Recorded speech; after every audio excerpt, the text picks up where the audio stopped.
NFL Hot Seat Rankings. Bengals Marvin Lewis, Bears John Fox coaching out the string. Let's begin with that rarest of phrases, bravo, Browns.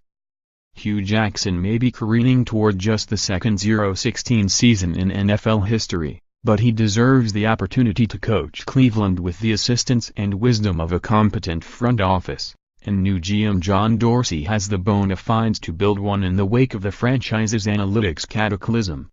That said, we'd expect Jackson, owner Jimmy Haslam announced he'll be back next year, to have only a moderate amount of rope in 2018 given there is obvious talent on this roster and the typical tendency new general managers have for wanting to anoint their own coach. Moving on, here's the latest installment of our weekly hot seat rankings. 1. Marvin Lewis, Cincinnati Bengals. His undisciplined, inconsistent, underperforming team followed Week 13's implosion against Pittsburgh by laying down at home for the lowly Bears. Lewis' assessment: I'm at a loss of words today. Since his briefly flickering playoff hopes are now permanently doused, and it's all but inevitable that Lewis is finishing out his contract with no hope for another one. Maybe he can join Jackson's staff next year. Last week, 3-2. John Fox, Chicago Bears. Well, his team was good enough to take Lewis' Bengals to the woodshed. Still, with a 13-32 record in Chicago, Fox's eventual dismissal seems a foregone conclusion, especially for a team that clearly needs some innovative thinking on offense. Last week, 2-3. Chuck Pagano, Indianapolis Colts. He astutely noted Monday, the shelf life for these jobs is not long. Now 3-10. Every subsequent loss further taints a season that's been the worst of Pagano's 6-year tenure. He'd never been worse than .500 before this year. Clearly, the circumstances have been extenuating, yet no vote of confidence has been forthcoming. Last week, 5-4. Vance Joseph, Denver Broncos. A shutout of the Jets on Sunday allowed him to avoid matching the worst losing streak, 9 games, in franchise history. Still, Joseph is at risk of becoming only the second Denver coach to finish 5-11 or worse during the Super Bowl era.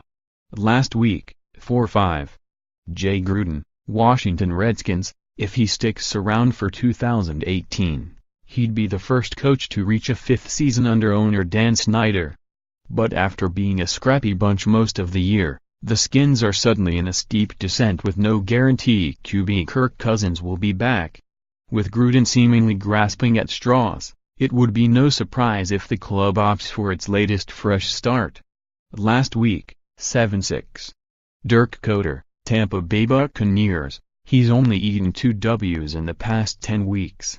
And QB Jameis Winston seems to be plateauing. At best. Last week, 6-7.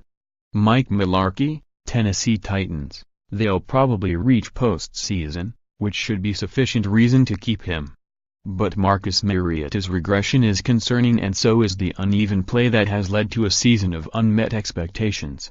Last week, unranked, Week 13 rankings, Hue Jackson. Week 12 rankings, Ben McAdoo. Week 11 rankings, Hue Jackson. Week 10 rankings, Ben McAdoo. Week 9 rankings, Ben McAdoo. Week 8 rankings, Hue Jackson. Week 7 rankings, Chuck Pagano. Week 6 rankings, Hue Jackson. Week 5 rankings, Hue Jackson. Week 4 rankings, Hue Jackson. Week 3 rankings, Marvin Lewis. Week 2 rankings, Marvin Lewis. Week 1 rankings, Chuck Pagano. Follow Nate Davis on Twitter @ByNateDavisPhotos. NFL Power Rankings heading into Week 15.